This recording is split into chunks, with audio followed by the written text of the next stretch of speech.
Depuis 2016, Google essaye de se créer un nom sur l'univers du smartphone. Le problème, c'est que depuis 2016, les parts de marché de Google sont extrêmement basses, alors que ces smartphones Pixel sont vraiment salués par la critique et par les personnes qui les utilisent. Cette année, avec les Pixel 6 et les Pixel 6 Pro, Google renie en quelque sorte ses principes pour se rapprocher de ses concurrents. Commercialisés à partir de 649 € pour le Pixel 6 et 899 € pour le Pixel 6 Pro, les nouveaux smartphones de Google sont au laboratoire de 01net depuis environ 2 semaines au moment où on enregistre ce test, et voici notre verdict. On commence par le design qui est peut-être un des points faibles majeurs de ce Pixel 6, non pas à cause de son module caméra, pour le coup c'est très subjectif et nous on a plutôt tendance à apprécier, mais parce que le matériau choisi par Google, il n'est pas très qualitatif. En main, c'est extrêmement glissant et extrêmement salissant. Une seule recommandation pour les Pixel 6, vous l'aurez certainement fait de toute façon, achetez une coque. On vous disait en introduction que Google renie en quelque sorte son identité parce que ces Pixel 6 ne sont plus les bébés téléphones qu'on pouvait avoir dans le passé. Là, on a des formats beaucoup plus standards, 6,4 pouces pour le petit modèle, qui n'est pas petit, et 6,7 pouces pour le grand modèle, qui a un écran incurvé et un design qui ressemble beaucoup à ce que peuvent faire Samsung ou Oppo par exemple. Fini les pixels extrêmement minimalistes, on est désormais sur des vrais smartphones haut de gamme. Au niveau des écrans, on vous avoue avoir un faible pour celui du Pixel 6 Pro parce que celui du Pixel 6, il a un défaut assez étonnant, il a d'assez grosses bordures. C'est un écran plat, ça c'est bien, sauf que si vous comparez l'écran du Pixel 6 à celui du Pixel 5, vous remarquerez que les bordures sont quasiment 2 fois plus grosses sur le nouveau smartphone de Google. Le Pixel 6 Pro a d'ailleurs l'avantage du taux de rafraîchissement. Ici, on est sur du LTPO comme chez Apple, Samsung ou Oppo, c'est-à-dire qu'on peut passer de 10 à 120 Hz. C'est auto-adaptatif, alors que sur le Pixel 6 normal, c'est entre 60 et 90 Hz.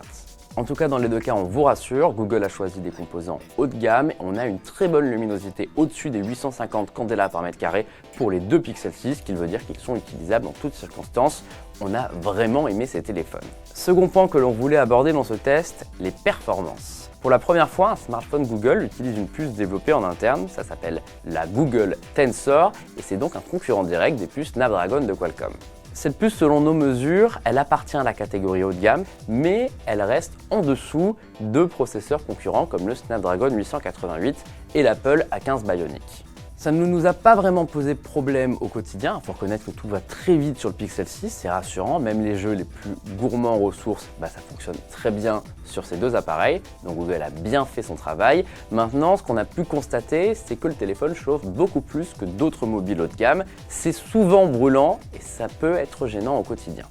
Et cette année, c'est une nouveauté. Pour la première fois, Google utilise un capteur d'empreinte sous l'écran.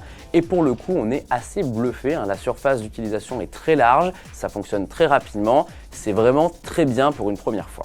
On passe à un point important, en tout cas pour les pixels, la photo. Cette année, on a du changement et c'est très intéressant de voir Google aller dans cette direction. On a un capteur principal de 50 mégapixels sur les deux Pixel 6 et un ultra grand angle pour le coup qui est toujours de 12 mégapixels. Ce capteur principal, il a l'avantage d'être beaucoup plus grand que les précédents capteurs des pixels, ce qui lui permet donc de capter 2,5 fois plus de lumière selon Google. Sur le Pixel 6 Pro, on remarque aussi l'apparition d'un zoom périscopique x4 qui permet de monter en numérique jusqu'à du x20. Qu'est-ce que cela donne en réalité ? Eh bien, une nouvelle fois, les pixels sont bluffants, c'est-à-dire que même si vous prenez une photo de nuit et que vous vous dites qu'il n'y arrivera pas, il réussit à vous donner un résultat quasiment parfait avec une gestion de la lumière remarquable grâce à ses algorithmes. On a vraiment apprécié la qualité des photos du Pixel 6 et du Pixel 6 Pro. C'est parfois un petit peu granuleux, faut le reconnaître, mais ce n'est pas forcément gênant. Et le seul défaut qu'on pourrait faire à ce smartphone, et c'est surtout pour le Pixel 6 Pro, c'est que le passage d'un capteur à un autre, il est parfois assez lent. Par exemple, on est en vue x1, on passe en x4 et on doit attendre à peu près 3 à 4 secondes avant de vraiment basculer sur l'appareil photo avec le zoom périscopique. Et d'ailleurs, en parlant de logiciel, ce qui fait la force des pixels, c'est pas tout simplement la qualité des photos, c'est tout ce qu'ils peuvent faire que les autres smartphones ne peuvent pas faire. Une de nos fonctions préférées cette année, par exemple, c'est le Magic Eraser ou gomme magique qui permet en fait d'entourer quelqu'un ou d'entourer un objet sur une photo pour le supprimer. Si vous zoomez sur l'image, on va être honnête, on voit que quelque chose a disparu, mais si vous la laissez en vue normale, impossible de voir la différence et ça peut quand même sauver quelques photos de vacances que vous avez envie de poster rapidement sur Instagram par exemple. Il y avait quelqu'un derrière, et bien il n'est plus là et ça c'est cool. Parlons maintenant de l'autonomie. Là aussi, c'est une avancée assez significative pour Google. Il y a deux batteries de plutôt haute capacité sur les Pixel 6, 4600 pour le petit modèle, 5000 pour le Pixel 6 Pro. Et malgré ça, on est déçu par l'autonomie des deux Pixel 6, puisque là où le Pixel 5 ou le Pixel 4a 5G étaient vraiment excellents, là on est retombé sur une moyenne plutôt basse par rapport au reste du marché sur les smartphones haut de gamme. Étrangement, c'est le Pixel 6 normal qui s'en sort le mieux avec une autonomie de 13h30 selon les mesures du laboratoire de 01net, alors que le Pixel 6 Pro tourne autour des 12 heures. Comment expliquer cette différence? Eh bien, on pense que Google a mal optimisé son écran LTPO. Chez Apple, il permettait de faire des miracles. Ici, le 120 Hz consomme trop, peut-être parce qu'il est trop souvent utilisé, et il est parfois recommandé de désactiver le 120 Hz si vous voulez vraiment tenir plus d'une journée sur une seule charge. Tout ceci d'autant plus dommage qu'au niveau de la recharge, malgré une annonce de recharge rapide 30 watts, Google est beaucoup plus lent que ses concurrents chinois. C'est 1h57 pour les deux téléphones de 0 à 100%. Mais ce qui est bien, c'est qu'en une demi-heure, on récupère quand même 50%. Donc, on peut tout de même s'en sortir en cas d'urgence. Enfin, on voulait terminer ces tests par ce qui fait selon nous la magie des smartphones de Google. Par exemple, tout ce test a été enregistré avec le dictaphone de Google qui a la possibilité de retranscrire en texte tout ce que vous dites. Donc vous êtes en train d'enregistrer quelque chose pendant 30 minutes, et bien vous pouvez rechercher directement à l'intérieur et c'est quand même super cool d'avoir une fonction comme ça sur un téléphone.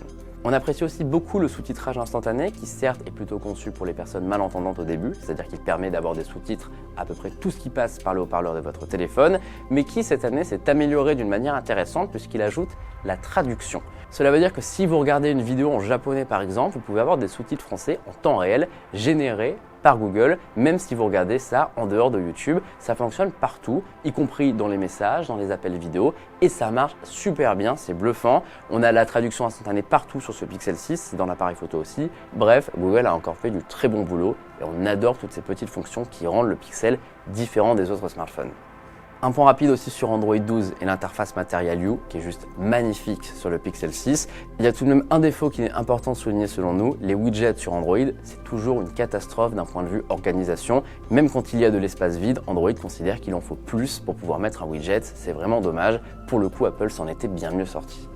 Pour conclure, on vous dira qu'à 649 et 899 €, Google a enfin des smartphones capables de rivaliser avec les meilleurs Samsung, Oppo ou Xiaomi et on a vraiment envie de vous les recommander, même si on est un petit peu inquiet par rapport à la chauffe et à l'autonomie. Maintenant, si on ferme les yeux sur ces points, on a vraiment les meilleurs smartphones de 2021 selon nous, rien qu'au niveau de la photo, des fonctions, de l'écran. C'est vraiment un gros coup de cœur et on espère que Google va réussir à en vendre et à décoller.